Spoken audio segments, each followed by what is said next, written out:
Il m'a frappé, il a su. Rentre dans le magasin, vas-y, rentre. Ça y est, madame, madame. Et t'es pas une fouteuse de merde là. Si mon mari il arrive, mon chat. Petite vidéo aujourd'hui sur Gabriel Attal et le voile. C'est ce fameux voile qui fait tant parler. Et bien en fait, Gabriel Attal, un peu bizarre et curieux en même temps, a décidé aujourd'hui, il s'est réveillé comme ça, il s'est dit tiens, ça serait pas mal de mettre en place une loi pour faire en sorte que les moins de 15 ans ne soient pas forcés, ou en tout cas n'aient pas à porter le voile. Donc voilà.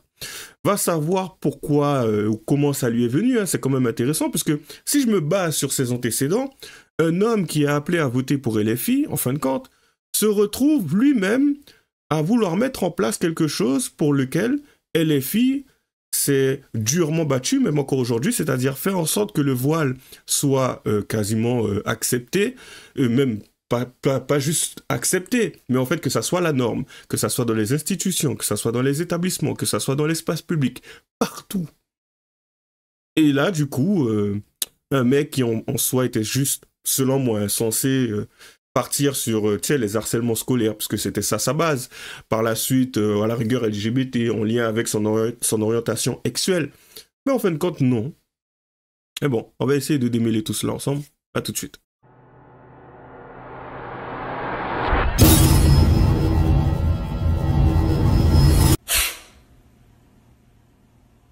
Alors, on commence tout doucement. Bien sûr, on va faire un petit récap sur les différentes situations que l'on a pu rencontrer déjà avec le voile, pour voir justement, est-ce qu'aujourd'hui, il y a un intérêt au moins à limiter cela. Voilà, ne serait-ce que certaines femmes qui le portent, est-ce que par moment, ça a tendance à déclencher, on va dire, certains biens ou certains problèmes si. Donc voilà. Attention, ce n'est pas toutes les femmes qui portent le voile qui se retrouvent dans ce genre de situation. Mais force est de constater qu'assez souvent, les femmes voilées se trouvent dans ce genre de situation. Donc voilà. Allez, c'est parti. C'est le culot qui critique le culot. Là, je suis à Dubaï et vraiment le truc qui me surprend le plus, c'est que j'ai pas l'impression d'être à Dubaï. Ici, j'ai vraiment l'impression d'être en Inde. Je vois que des Indiens partout. Moi, j'avoue, ça m'a un peu choqué. C'est un peu nul, honnêtement. J'aurais aimé voir des gens d'ici, en fait. Mais cette vidéo, c'est pour me buter, c'est pas possible. Je crois que les touristes du monde entier se disent quoi quand ils arrivent à Paris, Marseille ou Lyon? Que ce que tu portes sur la tête, ça fait très local? Que les rues avec 4 kebabs sur 50 mètres, ça fait cuisine française? Maintenant, imagine que je fasse la même vidéo, mais que je remplace Dubaï par Marseille et Indien par Arabe. À votre avis, quel genre de commentaires est-ce que je vais recevoir dans la gueule? Est-ce que vous comprenez qu'avec vous, le racisme est toujours à deux vitesses? Mais le pire, ça se passe dans les commentaires. Mais pareil à Abu Dhabi, même dans les hôtels, c'est de la nourriture indienne. Bah oui, c'est vrai que chez nous en France, il n'y a pas une énorme partie de la restauration qui achète de la viande halal pour plaire à des exigences communautaires et ne pas perdre cette clientèle. Mais comme d'habitude, ces gens-là ne voient le problème que quand c'est dans des pays arabes, puisqu'en France, ils votent à l'extrême gauche, alors que chez eux, ils ont des principes extrêmement conservateurs et nationaliste. Le paradoxe. Ouais, mais bon, je pense que ça, tout le monde est au courant. Allez, autre chose qui apparemment s'est déroulée, je pense, il y a peu de temps. Allez, c'est parti. Il m'a frappé, il a su. Rentre dans le magasin, vas-y, rentre. Ça y est, madame, madame. Et t'es pas une fouteuse de merde là. Si mon mari il arrive, mon chat. Ouais, mais il a m'a frappé pour la gueule. Mais oui. Pourquoi t'as frappé une musulmane, toi? Oui, j'ai pas frappé, c'est elle qui m'a frappé. Ah ouais? Regardez les caméras si vous voulez. Tu l'as pas frappé, sûr? Elle m'a frappé, donc j'ai répliqué. Quand oui. t'as frappé ici, à Lidl? Bah oui. Il y a les caméras, sûr? Ah bah, vérifiez, si ça vous dit. Parce qu'il y a un gars, il a dit que toi, tu l'as frappé. Parce qu'il a mis le Coran. J'ai répliqué. Répliqué, parce qu'elle a mis le Coran. Non, parce qu'elle m'a frappé. Ah, d'accord. C'est pas parce qu'elle a mis le Coran. D'accord. Non. Quand elle a mis le Coran... Écoute, Oui. écoute. Quand elle a mis le Coran, je lui ai dit, moi, tu sais, j'aime bien le rap. Ouais. Donc je vais mettre le rap comme toi tu Ouais, fais. tu mets le rap, tu fais ce que tu Voilà. veux. On est en France, hein. Alors, ça lui a pas on est plu. les cités. Ça lui a pas plu. Alors après, au téléphone, elle disait, oh putain, il y a un débile, là, il m'a fait des remarques. Là. D'accord. Tu es filmé, là? C'est moi que t'appelles le débile? Tu es filmé pour votre sécurité, là. Bah tu peux, moi Ah. j'ai rien à cacher. Ça va, hein. Tu peux me filmer, hein. Ouais, juste, voilà, il est au courant. Je l'ai dit que j'en train de Ça va. Moi, j'ai l'impression qu'il a un parti pris, le mec.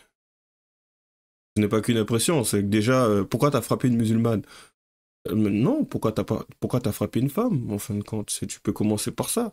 Et après, à la rigueur, tu lui demandes, ben, est-ce que tu as un problème avec le fait qu'elle soit possiblement musulmane? Pourquoi dire, ouais, pourquoi t'as frappé une musulmane? Ah, c'est parce qu'elle a mis le Coran. C'est parce qu'elle a mis le Coran. C'est parce qu'elle a mis le Coran.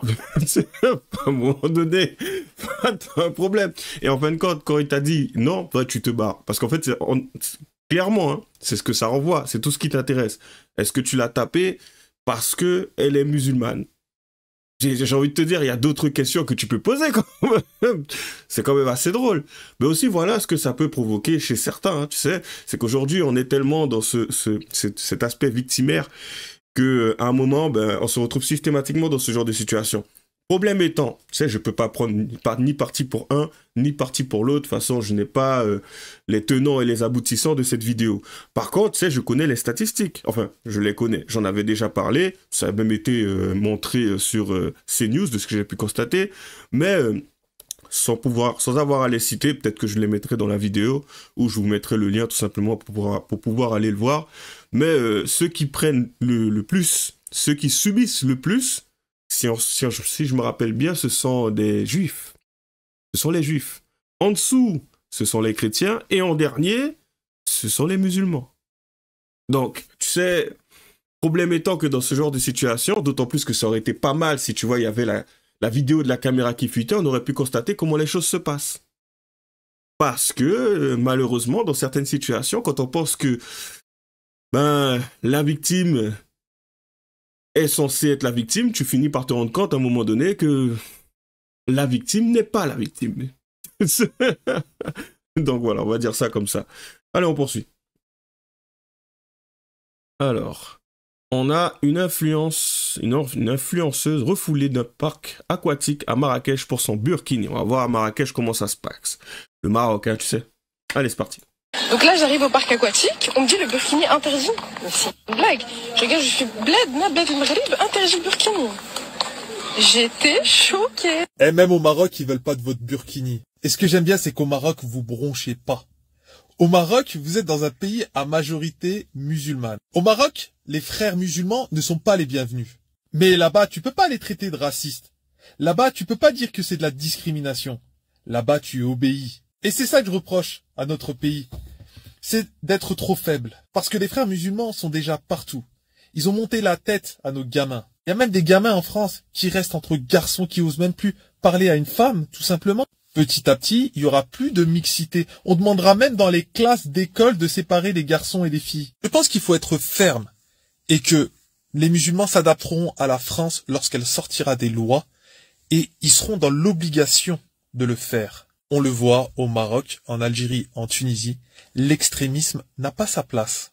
En France, on est encore endormi et je vous garantis, il est temps de se réveiller. Les musulmans aux mœurs occidentales, les musulmans à la vision occidentale, ça existe. Ça existe.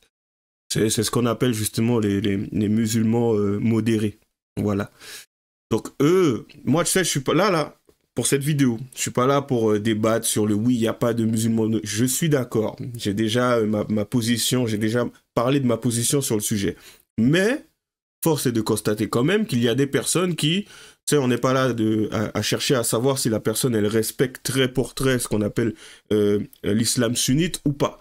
Tu sais, à partir du moment où elle est intégrée, ce qu'elle fait, elle se contente de le faire chez elle, et après, dehors, elle agit, mais de façon mesurée, il n'y a pas de souci, hein, comme n'importe qui d'autre. Donc voilà. Mais on poursuit. Parce que de base, c'est pas le sujet de la vidéo. Allez, une musulmane modérée face à une convertie qui porte le voile intégral, ça donne ça. Moi, si je décide d'être voilée, je reste chez moi, je reste auprès de ma famille et je sors pas. Je sors pour aller acheter ma baguette de pain et puis je limite mes allées et venues et je m'expose pas comme une chauve-souris en plein cœur de la ville. Il y a tellement des femmes dans le monde qui se sont battues pour leur liberté, ne serait-ce que pour avoir la liberté de... Mais moi, je suis libre. Mon mari, il me soumet pas. Mon mari, je fais ce que je veux, quand je veux, et mon mari, il a rien à me dire. Là, aujourd'hui, je suis sortie, c'est pas mon mari qui va me dire, ouais, tu sors pas, hein. Je sors quand je veux, avec qui je veux, je vais où je veux. On veut nous faire croire, mais ça se passe, elle a de la chance, pour elle a de la chance. Et non, on ne partage pas la même conviction. Mais pour d'autres filles, c'est pas du tout le cas. C'est une exception.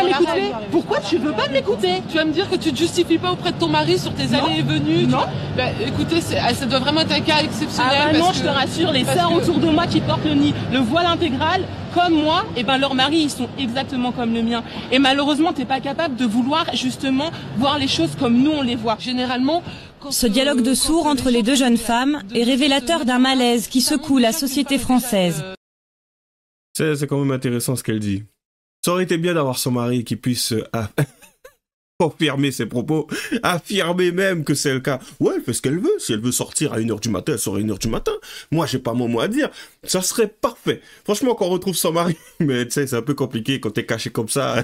Ah, ça devient plus facile. Tu sais, tu peux venir dire ce que tu veux, voire possiblement mentir. Je dis pas qu'elle ment. Je dis juste que c'est quand même dur à croire et à avaler. Certains me diront, oui, les femmes sont libres. Ah bon?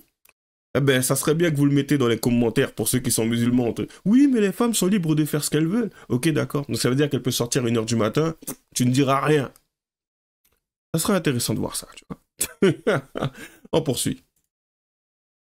Ensuite, alors l'influenceuse islamique Yasmine Zora Roubou a été interpellée par la police de Beverly Hills après une scène haineuse. Salut, on va pas dire le terme, cri de haine. On va pas dire le terme. Elle a également déclaré souhaiter que la femme qu'elle harcelait ait un cancer. C'est quand même intéressant quand on porte le voile. Certains sont animés avec une forme d'amour et j'ai du mal à interpréter. Enfin, on poursuit.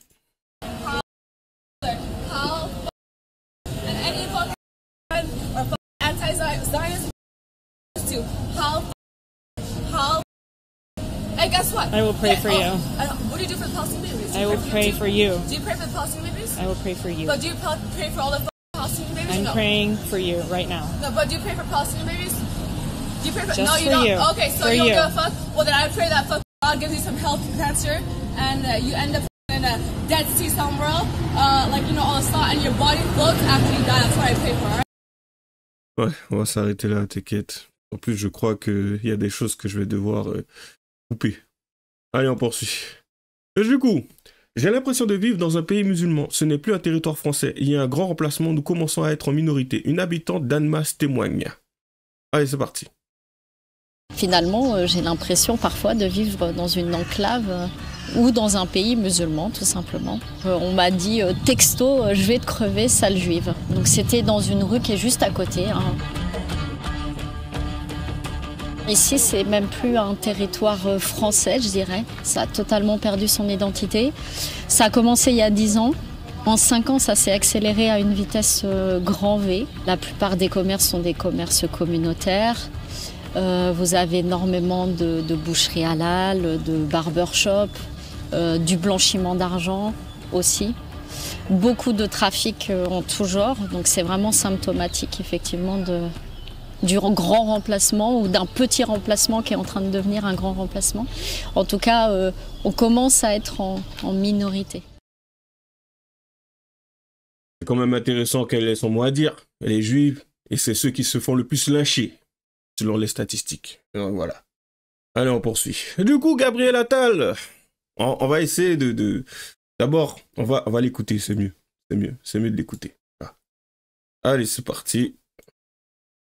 Bien sûr que quand vous avez une fillette de 5-6 ans qui est voilée, personne ne peut imaginer que c'est son choix libre et éclairé que de se voiler.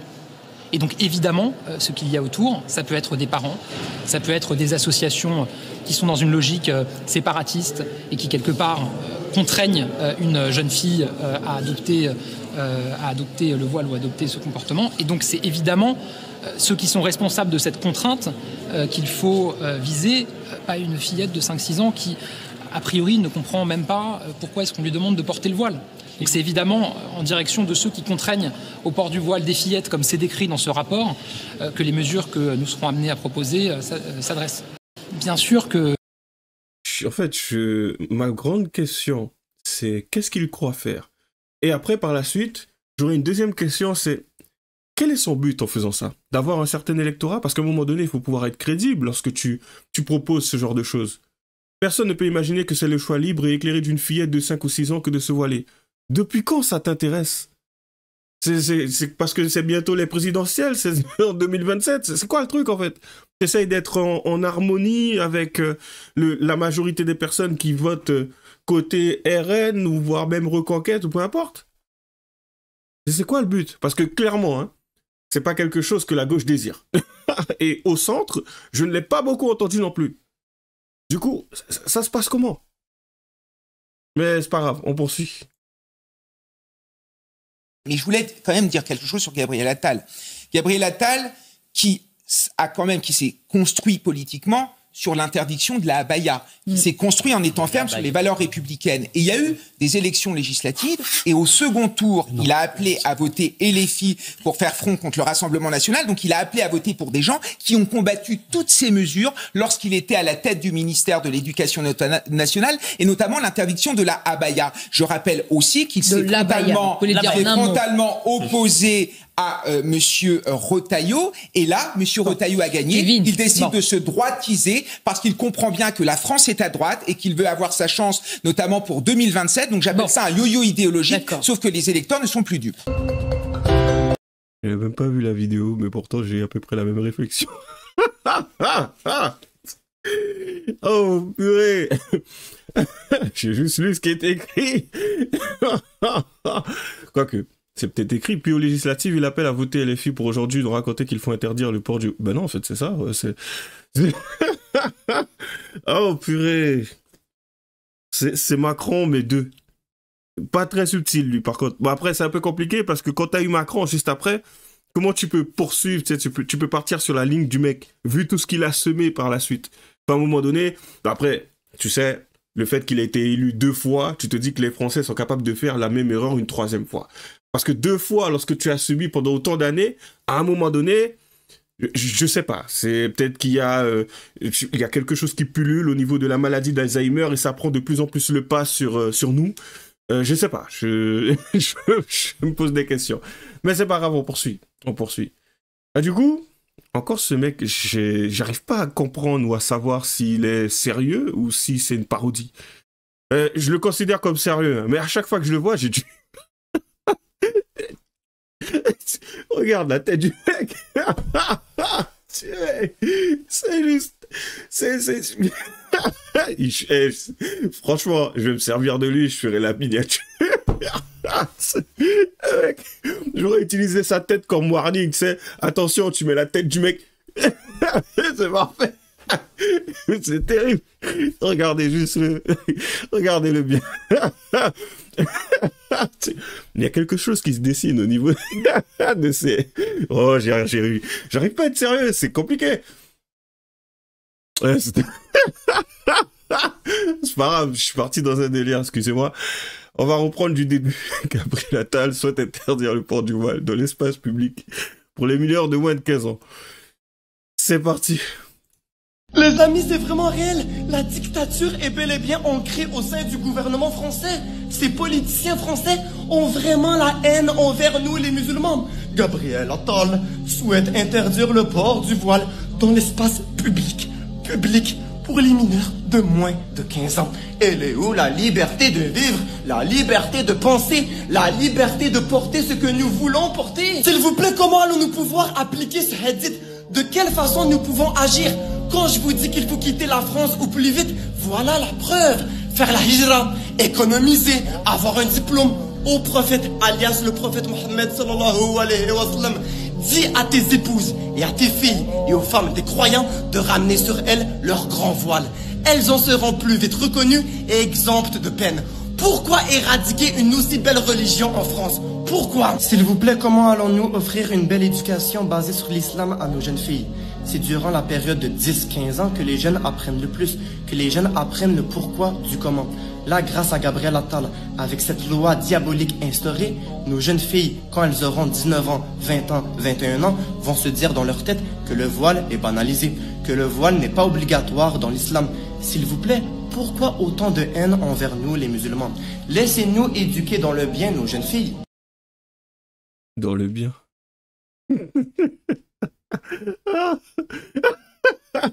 Oh, purée. Je voulais juste revoir la tête du mec. C'est terrible. Purée. Non, mais laisse tomber. Ça, 110. Ah, bref. Et du coup, je sais même plus où j'en suis. On poursuit. Ça, c'est un petit parallèle de ce qui se passe en ce moment à Rotterdam. Alors, je vous présente Ruxana Ismail, ok. Nouvelle maire britannique de la ville de Rotterdam. Rotterdam, j'ai dit Rotterdam, excusez-moi.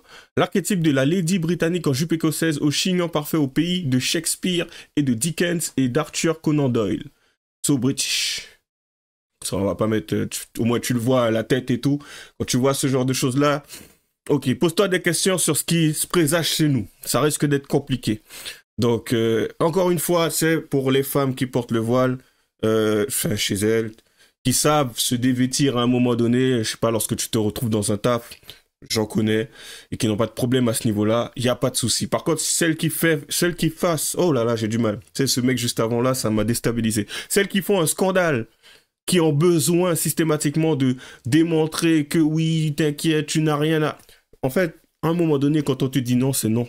Et quand certaines personnes ne veulent pas supporter justement ce que toi, tu estimes être quelque chose de correct, parce que tiens, il est toujours question de ça. C'est comme la jeune fille qui avait pris le bus, d'ailleurs, on va en parler, qui à un moment donné se disait, ah ben tiens, ça serait pas mal de mettre une jupe râle entre jambes, tu vois, et je prendrais le bus quand même. Ben, tu sais... Effectivement, lorsqu'il s'agit d'enfants, je serais intransigeant. Mais après, il y a des choses à prendre en compte aussi. Il y a la loi française, bon, c'est pas grave. Et du coup, on reviendra dessus. T'inquiète pas, je ferai une vidéo dessus normalement. Mais encore une fois, c'est juste une question de perception, tu vois. Et ta perception, tu estimes qu'elle est bonne, libre à toi. Dans ce cas-là, crée ton entreprise, vous serez tous voilés, toutes voilées, il n'y a pas de problème. Enfin... ça reste quelque chose à discuter encore parce que ça se passe toujours en France. Par contre, pour ce qui est des personnes qui sont ici et qui ne veulent pas supporter ça, pourquoi tu veux les forcer à te supporter toi? Sachant que toi-même, tu ne veux pas tout simplement supporter ce qu'on t'impose. Déjà, le simple fait de ne pas porter le voile dans un établissement scolaire. Tu envoies ton enfant, ta fille là-bas, et pour toi, tu pars du principe qu'elle doit porter le voile partout. Ouais, mais il y a des lois à respecter quand même. Mais tu t'en fous. Par contre, quand tu vas postuler pour un taf, tu veux absolument qu'on te le donne, ce taf. Avec ton voile.